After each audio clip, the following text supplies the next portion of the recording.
Please subscribe my channel.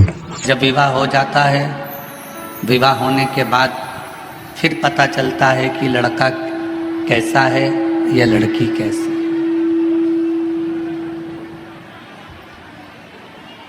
और शिव महापुराण की कथा कहती है, भगवान शंकर का चरित्र कहता है, शिव तत्व कहता है, पार्वती जी ने जितना समय शिव को पाने के लिए तप किया, साधना की, आराधना की, उतने समय पार्वती जी ने केवल शिव को जानने का प्रयास किया।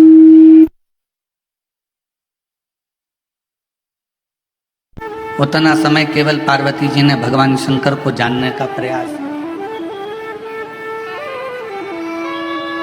शिव को पहचानने का प्रयास किया।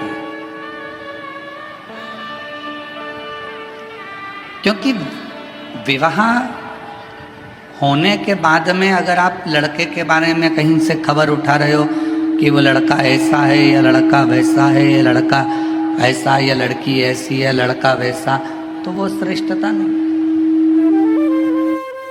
फिर उसकी कोई महत्वता या उसकी कोई मूलता नहीं है।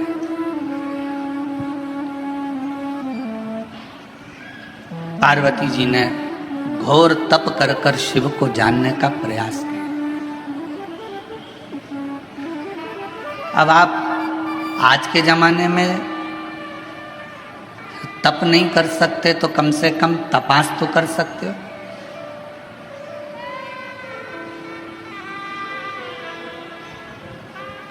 थोड़ा उसके बारे में जान तो सकते हो। विवाह, कई माता पिता कहते हैं मेरी लड़की बड़ी हो गई, 28 साल की, 27 साल की, 26 साल की, 25 साल की, 24 साल की, 23 साल की, 22 साल की हो गई, और अब हम उसके लिए लड़का देख रहे हैं, कोई लड़का नहीं मिल रहा है उसको। तो क्या लड़का नहीं मिल रहा तो क्या फिर उसका विवाह हर किसी के साथ कर दो?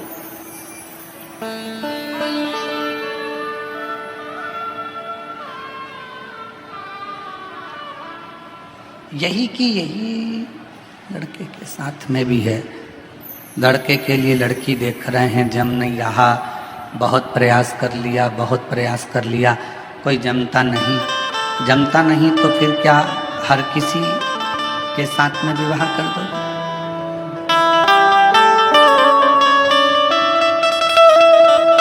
थोड़ा समझो,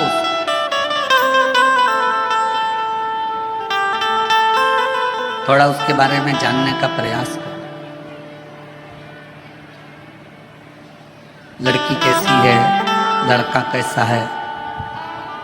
शिव जी और पार्वती जी के मंगल विवाह में ये सबसे बड़ा कार्य रहा कि शंकर जी ने पार्वती के बारे में पता करा और पार्वती जी ने शिव जी के बारे में पता करा।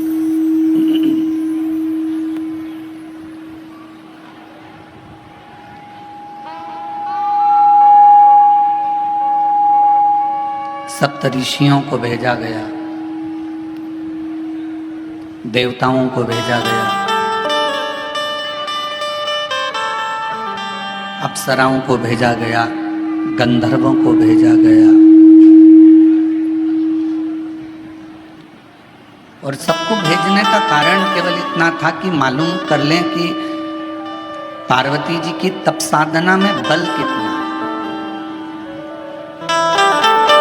कितना बल।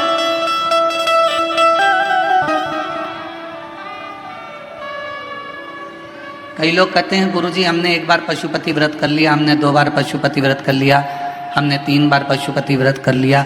कई बार कहते हैं कि हमने सोमवार का व्रत करा, हमने ये करा, हमने प्रदोष करा, हमने शिवरात्रि करा, हमने प्रदोष करा, हमने ये व्रत करा।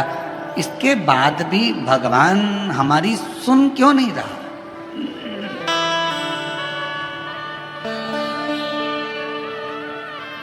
आप आए नहीं और सुबह हो गई, मेरी पूजा की थाली धरी की धरी रह गई। आप बात बताते नहीं कि आने में क्यों देरी हो गई, कारण क्या है?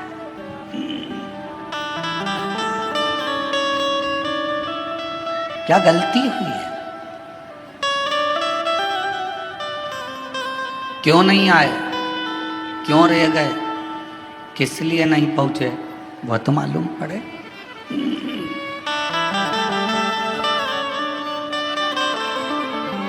उसका तो स्मरण रहे कम से कम। पशुपति व्रत करने के बाद भी आपका अगर कार्य नहीं हुआ, प्रदोष करने के बाद भी कार्य नहीं हुआ, रोज 1 लोटा जल शिव जी को समर्पित कर रहे हो तो कार्य नहीं हुआ, तो ये थोड़ा समझना पड़ेगा, थोड़ा जानना पड़ेगा कारण क्या।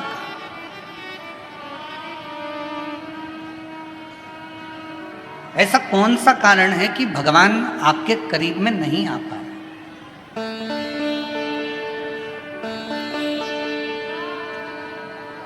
मतलब हमारी परीक्षा हमारा शिव अपने करीब में लाने के लिए बहुत ले रहा, बहुत, और होगा।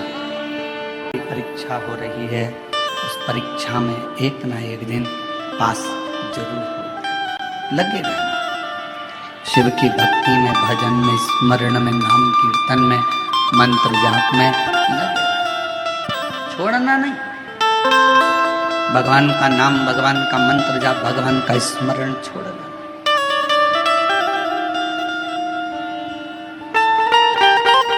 थोड़ी सी पहचान अगर ड्राइवर से है आपकी, तो ड्राइवर आपका जहां उतरने की जगह है ना, जहां पर भी आपको उतरना है, ड्राइवर वहां गाड़ी याद से रोक देता, धीमी कर देता।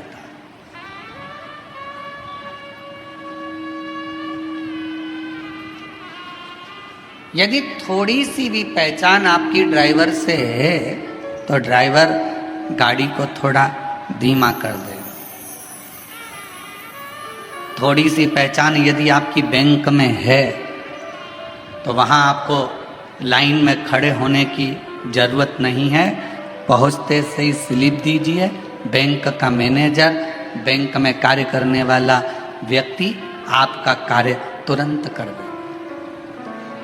थोड़ी सी पहचान ड्राइवर से है तो गाड़ी रुक जाती है, बस रुक जाती है, और थोड़ी सी पहचान बैंक में है तो आपको लाइन में खड़े होने की ज़रूरत नहीं पड़ती। थोड़ी सी पहचान आपकी विद्युत विभाग में है तो वहाँ भी आपको घंटों खड़े होने की ज़रूरत नहीं है। थोड़ी सी पहचान आपकी अगर किसी मंत्री से है तो आपको उसके दरवाजे पर खड़े होने की ज़रूरत नहीं है। और थोड़ी सी पहचान आपकी किसी अधिकारी से है तो आपके कार्य के लिए आपको खड़े रहने की ज़रूरत नहीं है। उसी तरह यदि थोड़ी सी पहचान मेरे देव अधिदेव महादेव से है तो तुम्हारे दुख में तुम्हें बहुत देर पड़े रहने की ज़रूरत नहीं। फिर तुम्हारे दुख में, तुम्हारी तकलीफ में, तुम्हारे कष्ट में वो सम्मुखता नहीं।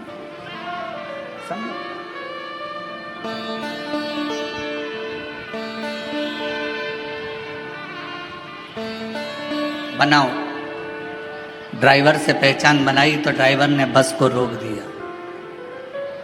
कई बार हमने तो ये भी देखा है कि अगर रेल के ड्राइवर से भी पहचान अच्छी हो जाती है तो वो ट्रेन भी धीमी कर देता।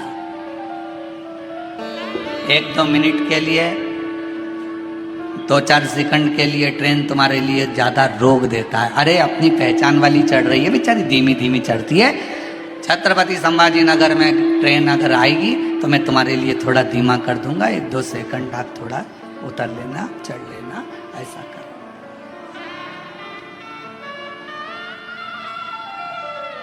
2-4 सेकंड के लिए वो रोक, 2-4 और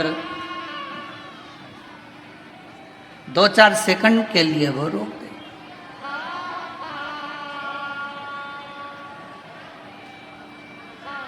अब जरा विचार करिएगा कि थोड़ी सी पहचान ड्राइवर से हो गई तो थोड़ा ट्रेन भी रुकी, गाड़ी भी रुकी, बस भी रुकी। अब थोड़ी सी पहचान यदि आपकी मेरे और देखो पहचान वाला विषय है।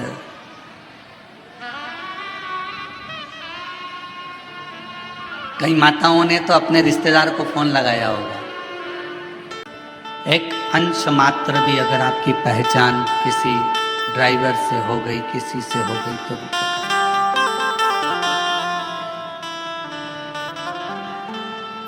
अब किसी की पहचान जो बाहर रह रहे थे, उनको मालूम पड़ा कि बेजापुर में कथा हो रही है, तो बेजापुर वालों को फोन लगाया। आप में से कई लोगों ने लगाया होगा रिश्तेदारों को। क्यों? वो विशाल संचेती जी से पहचान है क्या तुम्हारी? पूछा क्यों? अरे कथा करवा रहे हैं, संचेती परिवार कथा करवा रहा है, बेजापुर में कथा हो रही है।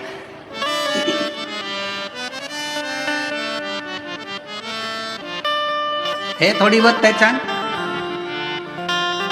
और विशाल जी से नहीं हो तो जीवनलाल जी से है क्या भैया पहचान? जरा पता करो। उनसे ना हो तो उनके यहाँ पर श्री रविंद्र कुमार जी से पहचान हो, वहां पता करो।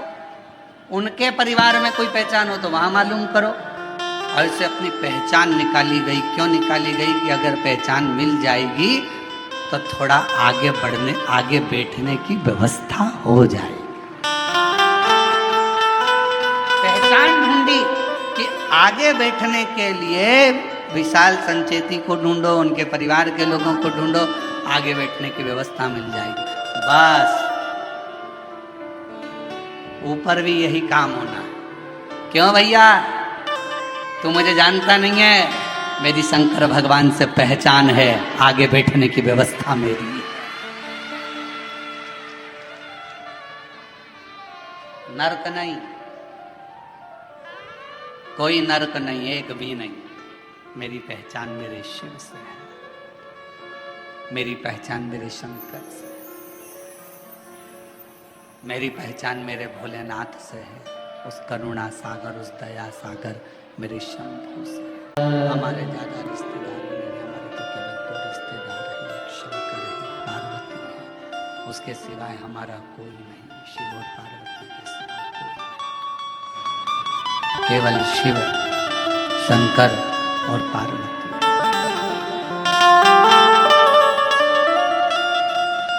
अब कहीं भटकना नहीं है।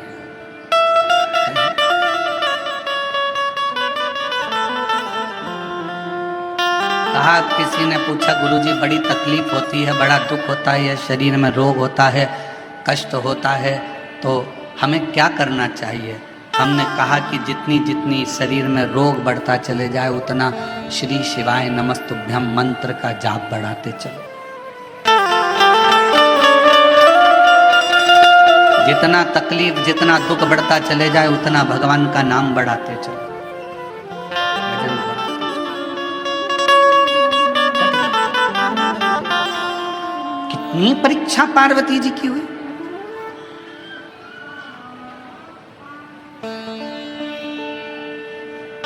और संसार में अगर जन्म लिया है, मृत्यु लोक में आए हो, ये जगत में अगर जन्मे हो, संसार सागर में अगर आपका हमारा जन्म हुआ है, तो हर पल परीक्षा देना ही पड़ेगा। पहले आप कुछ नहीं करते हो तो दुनिया तुमको निठल्ला कहेगी।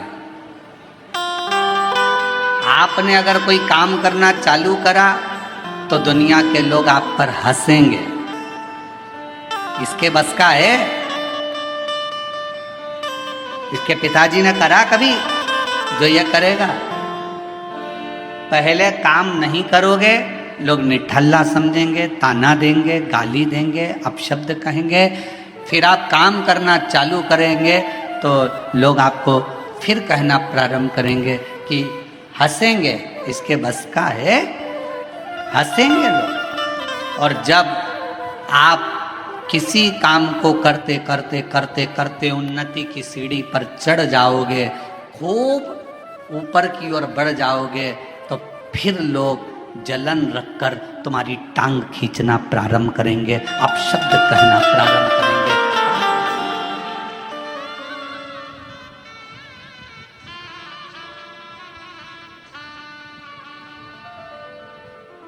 पहले कुछ नहीं करते थे ना, तो लोग तुमको ऐसे समझते थे, निठल्ला है, फालतू है, बैठा रहता है, हराम की रोटी तोड़ता है। काम करना चालू करा तो लोग कहेंगे बताओ ये करेगा, इतनी सारी दुकानें डली है उनकी नहीं चल रही तो इसकी क्या खाक चलेगी? इतने सारे लोग कंपटीशन एग्जाम में बैठे हैं, इसकी क्या नौकरी खाक लगेगी? सरकारी नौकरी लगना कोई सरल बात है क्या? फिर लोग ताना कसेंगे, आपने मेहनत कर कर, रात दिन एक कर कर, परिश्रम कर कर, फिर आपने कंपटीशन एग्जाम देकर जब आप उस एग्जाम में निकल गए और आपकी यह सरकारी नौकरी लग गई, तो फिर लोग ताना कसेंगे, कुछ ले दे के कर ली होगी, कुछ ऐसा कर लिया होगा, कहीं से दे दिया होगा, पहचान निकाल ली होगी। फिर लोग ताना कसना प्रारंभ कर देते हैं, तुम्हारे को पांव पकड़कर नीचे खींचना प्रारंभ कर देते। घबराना नहीं, हिम्मत मत हारना।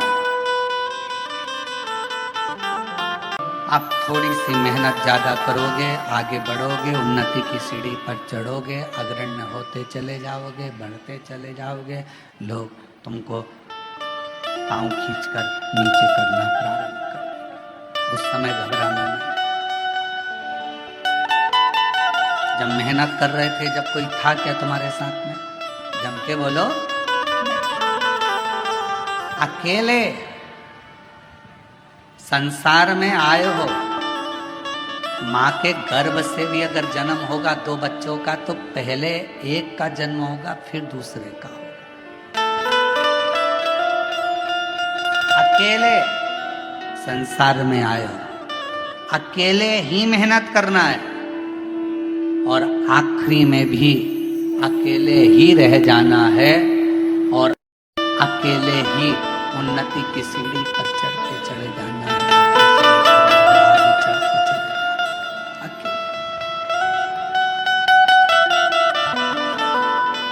और कोई आएगा नहीं आएगा, कोई तुम्हारा साथ देगा नहीं देगा, कोई तुम्हारे साथ खड़ा होगा नहीं खड़ा होगा, पर तुम्हारे साथ एक तुमने जो भला करा है, किसी भूखे को भोजन कराया, प्यासे को पानी पिलाया, किसी के लिए तुमने अच्छा किया, वो तुम्हारा किया गया श्रेष्ठ कर्म तुम्हारे सामने आकर खड़ा हो।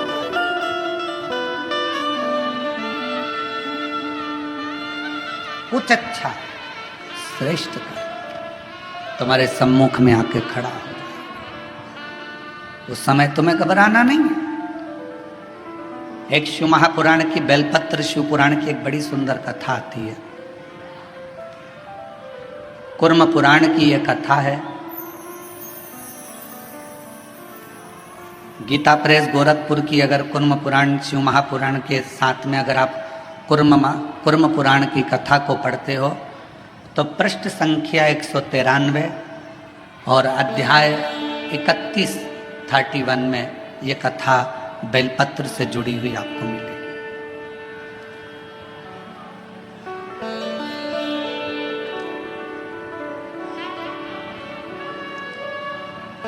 एक कथा आती है,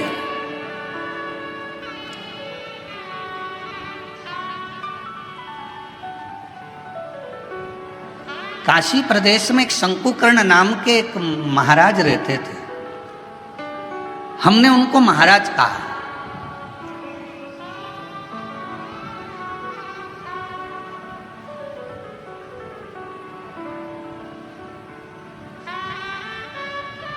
जिनके हृदय में भगवान शिव विराजमान हो और जो शिव के चरणों का दास बनकर बैठा हो, शंकर के चरणों का आनंद पा रहा हो, वो महाराज ही हो सकता। एक महात्मा, एक महाराज, एक बाबा, शंकुकर्ण नाम उनका था, काशी में रहते थे। शिव जी की भक्ति करना, भजन करना, मंत्र जाप करना, नाम स्मरण करना, पूजन करना, अर्चना करना, बस उसी में लगे रहते हैं।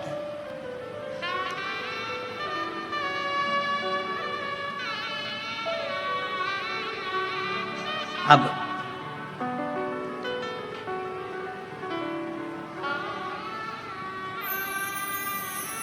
ये कथा कुर्म पुराण की भी है ये कथा स्कंद पुराण के काशी खंड की भी है और ये कथा शिव महापुराण की भी है और ये कथा लिंग पुराण की भी है।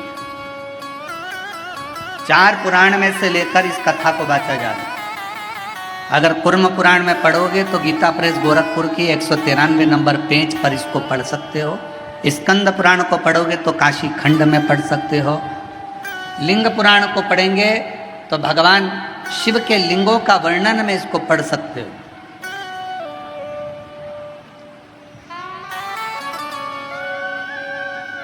और जितने लिंगायत संप्रदाय के मेरे शिव भक्त यहाँ पर बैठे होंगे वो इस कथा को बहुत अच्छी तरह से जानते होंगे।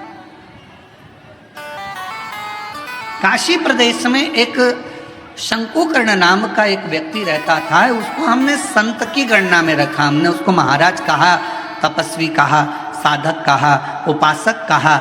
एक व्यक्ति रहता था जो शिव की आराधना करता था। हम उसको साधारण व्यक्ति नहीं कह सकते, हम उसको कोई महाराज, कोई तपस्वी, कोई साधक, कोई उपासक कह सकते। वो अपनी भगवान शिव की भक्ति में लगा रहता, भगवान शंकर के नाम उच्चारण में लगा रहता, शिव नाम में, भगवान के नाम में वो हर पल लगा रहता, हर पल। उसका एक नियम,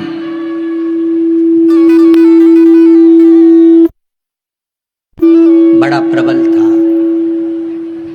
उसका एक नियम बड़ा प्रबल था। प्रतिदिन गंगा मां का स्नान करता, काशी विश्वनाथ जी के मंदिर में जाकर बुआरी लगाता, झाड़ू लगाता, सफाई करता, जितनी बेलपत्र पड़ी हुई मिलती उनको मस्तक पर चढ़ा लेता और उनको गंगा में विसर्जन करता।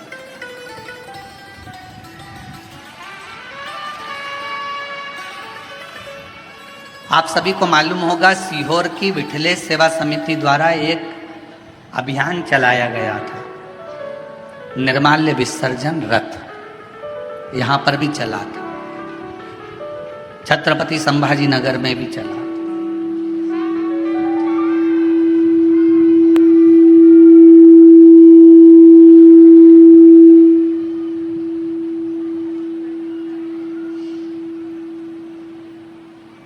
निर्माल्य विसर्जन रथ एक चलाया गया। सब क्षेत्रों में इसको प्रसारित किया गया कि सब लोग रथ चलाओ, निर्माल्य विसर्जन का रथ चलाओ, निर्माल्य विसर्जन चलाओ। सब क्षेत्रों में सभी लोगों ने मिलकर निर्माल्य विसर्जन के रथ को चलाया।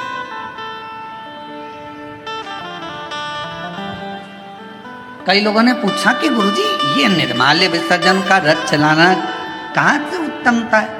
हमने कहा इसलिए हमने शंकुकर्ण की कथा का स्मरण किया है। 4 पुराणों में एक ही व्यक्ति की 4 पुराण में कथा आना ये बहुत कठिन विषय है।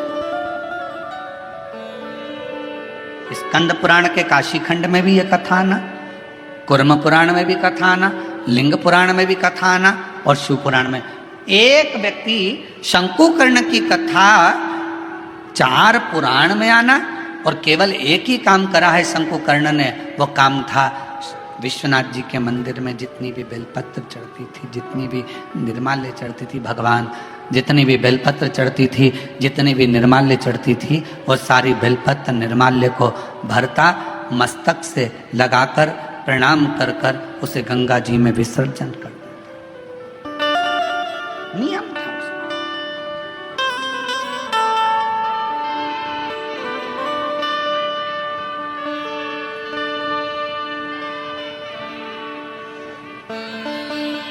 आपसे भी निवेदन है, सुबह सुबह शिव जी के मंदिर जाते हो आप लोग, 1 लोटा जल चढ़ाने के लिए जाते हो।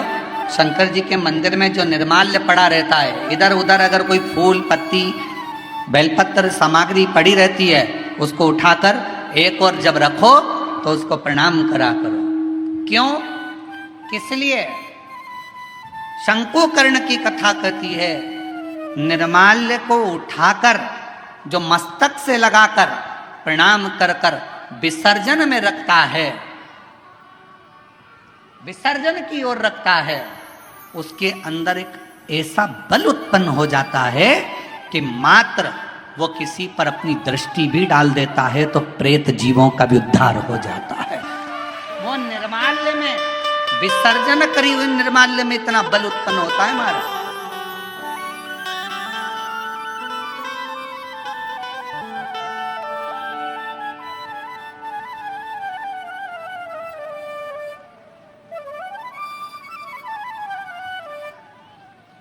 उठाया, सिर से लगाया, प्रणाम करा, नमन करा, प्रणाम कर कर विसर्जन करा। शंकुकर्ण गंगा जी का स्नान करता, विश्वनाथ का मंदिर का बुआरी लगाता, सफाई करता, निर्माल्य उठाता, विसर्जन करता। समय बीत गया। एक बार शंकुकर्ण गंगा जी का स्नान कर कर निर्माल्य विसर्जन कर कर आ रहा था तो क्या देखता है कि एक दुबला पतला सा, जिसकी केवल हड्डियां हैं, कहीं कहीं पर उसके मांस है और शरीर के नेत्र बड़े विशाल हैं, दांत बहुत बाहर निकले हुए हैं, बड़े बड़े कान हैं, शीश बहुत बड़ा है। उसको देखकर आश्चर्य हुआ उसे, ये कौन है, ये है कौन? उसको बड़ा आश्चर्य। शंकुकर्ण ने थोड़ी देर तक उसको देखा। Please subscribe my channel.